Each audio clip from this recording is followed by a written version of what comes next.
रामेश्वरम में 3 शिवलिंग विराजमान हैं। प्रथम तो श्री रामेश्वर भगवान रामनाथ भगवान, जिनको शास्त्रों में रामनाथ भी कहा गया।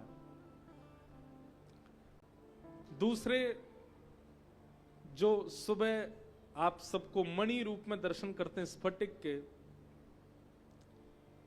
जो कि स्वयं आद्य गुरु शंकराचार्य भगवान के द्वारा स्थापित महादेव हैं। और तीसरे हनुमान जी के द्वारा स्थापित है हनुमतेश्वर, वे भी यहां विराजमान है। और तीनों के स्थापन इसी भूमि पर हुए, जिनमें से 2 की स्थापना तो दक्षिण के दाक्षिणात रामायणियों ने अपनी रामचरित्र में उनका स्थापन भाव बताया है। रामेश्वर भगवान की स्थापना तो वाल्मीकि रामायण में भी बताई है, मानस जी में भी बताई है, पर हनुमतेश्वर जो है इनकी स्थापन की विशेष कथा दक्षिण के एक रामचरितमानस, क्योंकि रामायण सतकोटि अपारा, 100 करोड़ रामायण, करोड़ों लोगों ने रामचरित्र को लिखा है। और कल्प भेद से कहीं ना कहीं सबकी कथाएं सत्य हैं। राम जी एक बार नहीं आए पृथ्वी पर, अनेक बार आए, और जितनी बार आए उतनी बार वैसी वैसी लीलाएं की हैं जो जो रामायणों में रामायणियों ने लिखी हैं। बहुत सावधानी से सुनो सब लोग। एक बड़ी प्रसिद्ध कथा है कि प्रभु श्री राम ने जब लिंग थाप विधिवत करी पूजा, तो कौन ने कराई पूजा? तो एक बड़ी प्रसिद्ध कथा दक्षिण की राम कथा आती है कि स्वयं रावण आए थे महादेव की आराधना करवाने के लिए। ये बात सत्य है।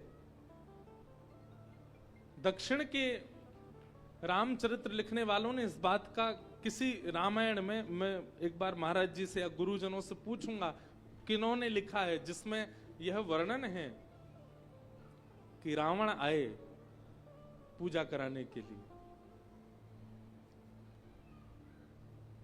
बात हुई कि लंका विजय के लिए भगवान श्री राम जब आगे प्रस्थान करने लगे तो मन में भाव आया कि पहले अपने प्रिय आराध्य को वंदन कर लिया जाए, पूज लिया जाए। अगस्त मुनि से पूछा गया, महाराज आप आज्ञा करें कि कैसे महादेव को वंदन किया जाए, उनकी पूजा कैसे की जाए, विधि विधान सब आप बतलाइए। जब इस क्षेत्र में आए तो अगस्त मुनि बोले, भैया देखो किसी श्रेष्ठ विद्वान पंडित को न्योता दिया जाए, वही आकर के पूजा संपन्न कराए तो काम बढ़िया हो। सब लोग ढूंढने लगे, बोले खोजो। अब यहां कोई दूर दूर तक बस्तियां तो थी नहीं, कौन आए ब्राह्मण पूजा कराने के लिए। तभी देखा समुद्र के तट पर अगस्त मुनि मंद मंद मुस्कुरा रहे हैं। प्रभु श्री राम ने धीमे से पूछा, बोले आप मुस्कुरा क्यों रहे हैं? बोले जिसके क्षेत्र में हम लोग बैठे हैं वही महादेव का सबसे बड़ा अर्चक है। यदि उसको बुला लिया जाए, वो आकर के आराधना करा दे तो काम बन जाएगा। ये सुनकर के जितने बानर थे सब अचंभित हो गए। बोले क्या कह रहे हैं? बोले रावण का नाम ले रहे हैं। रावण आकर के महादेव की आराधना करवावे, वो पुरोहित बने और राम जी उसके यजमान बने, ये कैसे संभव होगा?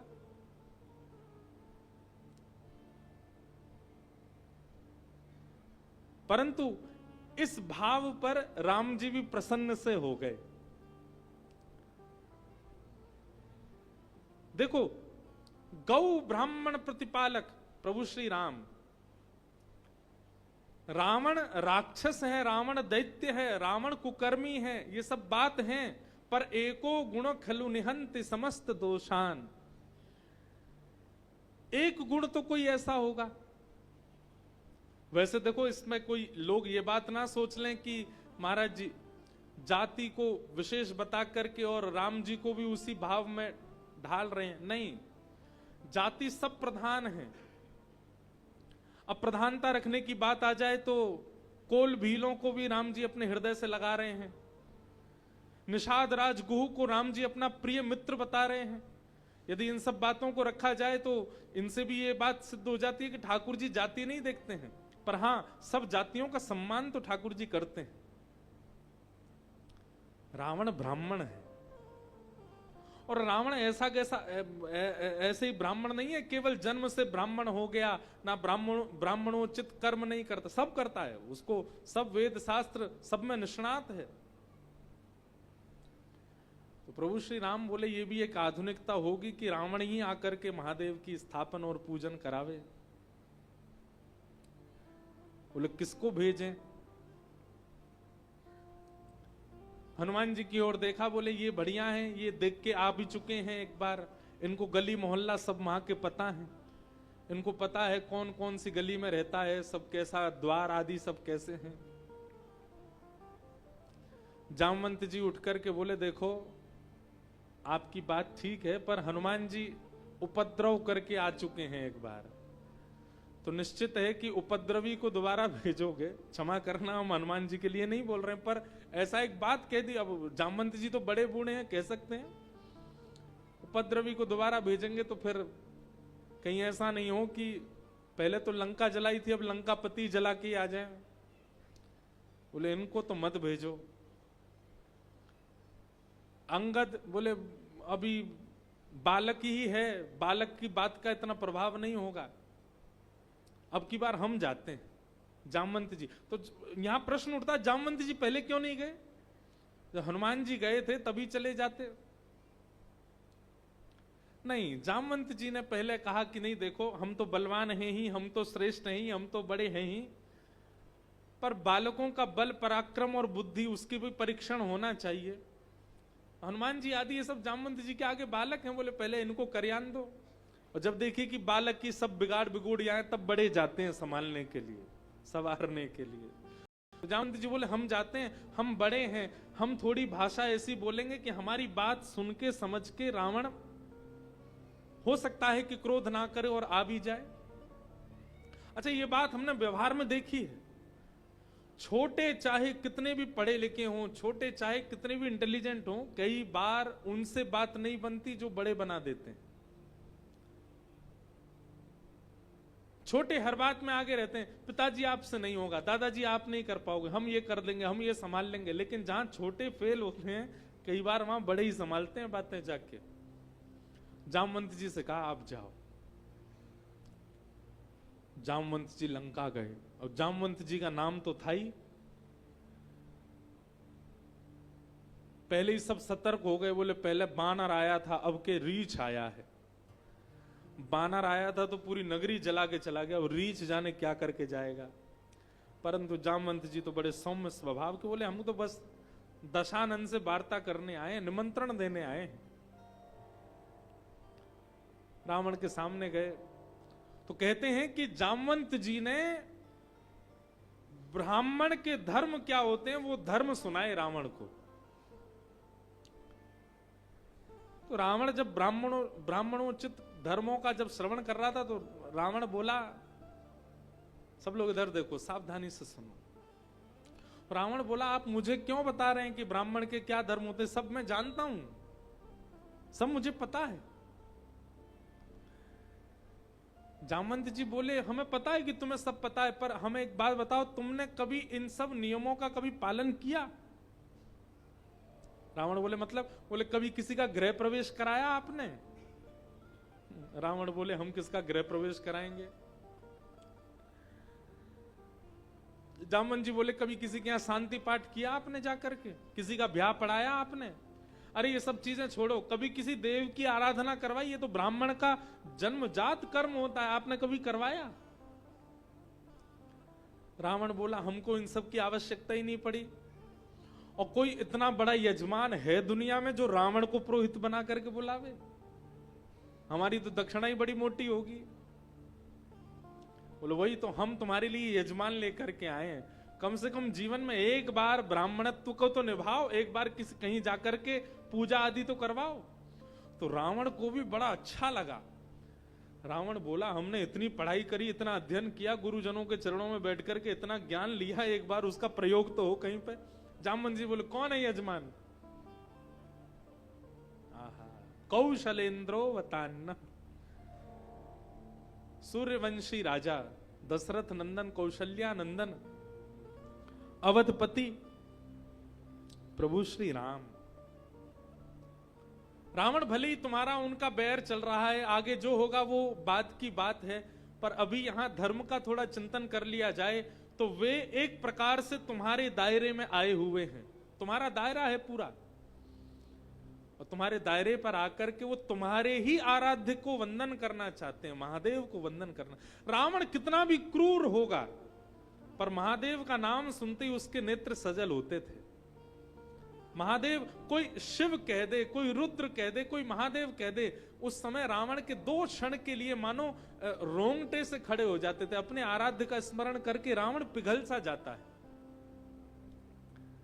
जामवंत जी ने कहा तुम्हारे दायरे में आकर के तुम्हारे ही आराध्य को वंदन करना चाहते हैं, पुरोहित ढूंढ रहे हैं, दूर दूर तक कोई विद्वान ब्राह्मण नहीं मिल रहा है।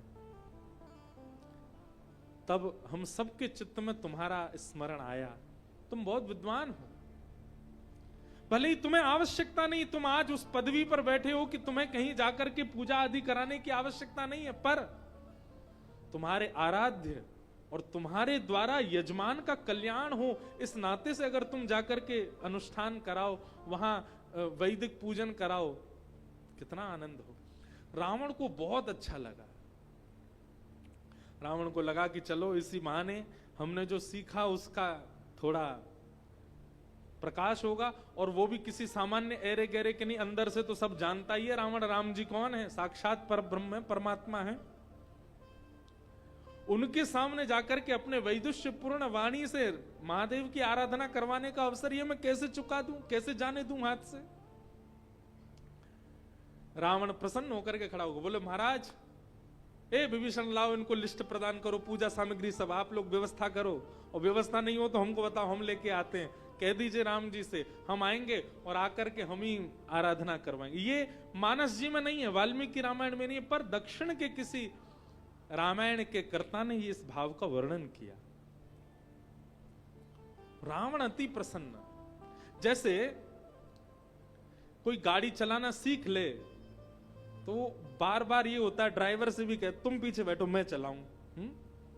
किसी को रोटी बनानी आ जाए, सब्जी बनानी आ जाए, तो वो आप हटो ना मैं बनाता हूं। नया नया सीखने वाला व्यक्ति कितना भी परिश्रम हो खुद करना चाहता है।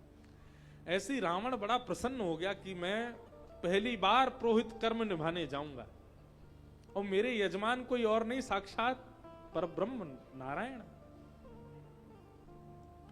जामवंत जी लौट करके आए, राम जी से कहा रावण आ रहा है, अपनी पुरोहिताई निभाने आ रहा है।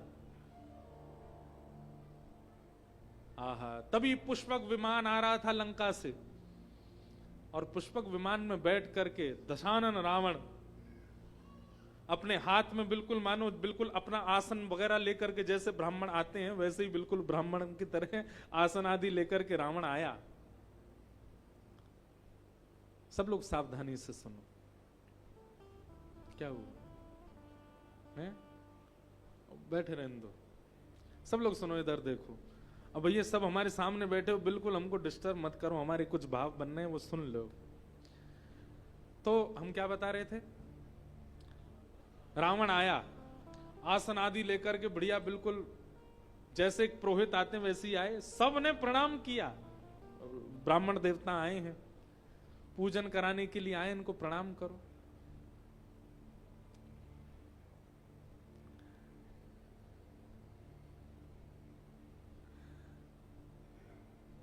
कहते हैं लक्ष्मण जी थोड़े से कुल बुला गए, क्रोध में भर गए, और लक्ष्मण जी तो क्रोध में आए, पर लक्ष्मण जी से भी ज्यादा क्रुद्ध कौन हो गए? हनुमान जी महाराज।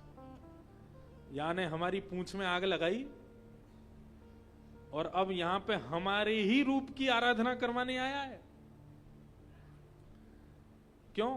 11वें रुद्र हैं महादेव के, महादेव ही हैं हनुमान जी।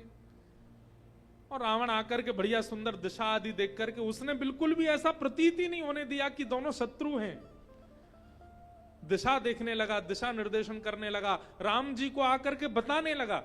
बोले घर में किया गया अनुष्ठान उससे भी ज्यादा फल मिलता है यदि वो किसी देव तीर्थ में किया जाए। देव तीर्थ से भी ज्यादा फल मिलता है यदि वो किसी नदी के किनारे किया जाए। नदी से भी ज्यादा फल मिलता है यदि वो गौशाला में किया जाए। गौशाला से भी ज्यादा फल मिलता है यदि वो संगम में किया जाए। और संगम से भी ज्यादा पूरी पृथ्वी में कहीं भी किया जाए, सबसे श्रेष्ठ फल प्राप्त होता है समुद्र के तट पर किया जाए। आप सौभाग्यशाली हैं, आप सौभाग्यशाली हैं। महोदधि के तट पर आप महादेव की आराधना करने के लिए विराजे। यजमान बैठो। राम जी बैठ गए। रावण बोला, देखिए सबसे सुंदर मुहूर्त है अभिजीत मुहूर्त, और उसी मुहूर्त में ही आपकी शिव आराधना होनी चाहिए। तो आप जिस कामना से शिव आराधना कर रहे हैं वो पूर्ण हो जाएगा। यदि अभिजीत मुहूर्त निकल गया तो आपकी शिव आराधना रहेगी, पर कामना पूरी होगी कि नहीं इसकी कोई गारंटी नहीं है। और अभिजीत मुहूर्त थोड़ी देर में प्रारंभ होने वाला है।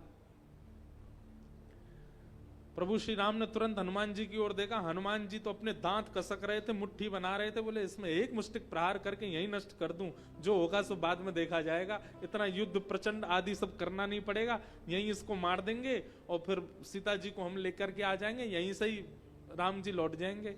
राम जी सब समझ गए, बोले हनुमान जी के मन में क्या चल रहा है। और लक्ष्मण जी पीछे से नोच भी रहे थे हनुमान जी को। बोले मैं और तुम मिलके ही कर सकते हैं इस काम को। लेकिन अपने आराध्य को स्थापित करना चाहते हैं प्रभु श्री राम। तुरंत हनुमान जी को ले इधर आओ। सुना आपने ब्राह्मण देवता पुरोहित जी क्या कह रहे हैं? अभिजीत मुहूर्त से पहले हमको शिवाराधना करनी है। बोले जी भगवान, तो क्या, जाओ जल्दी सुंदर शिवलिंग लेकर के आओ, तभी तो आराधन होगा। हनुमान जी महाराज तो भूल भाल गए, रावण को मारना वारना उनको तो तुरंत राम आज्ञा हो गई, अब तो आज्ञा पूरी करनी है पहले।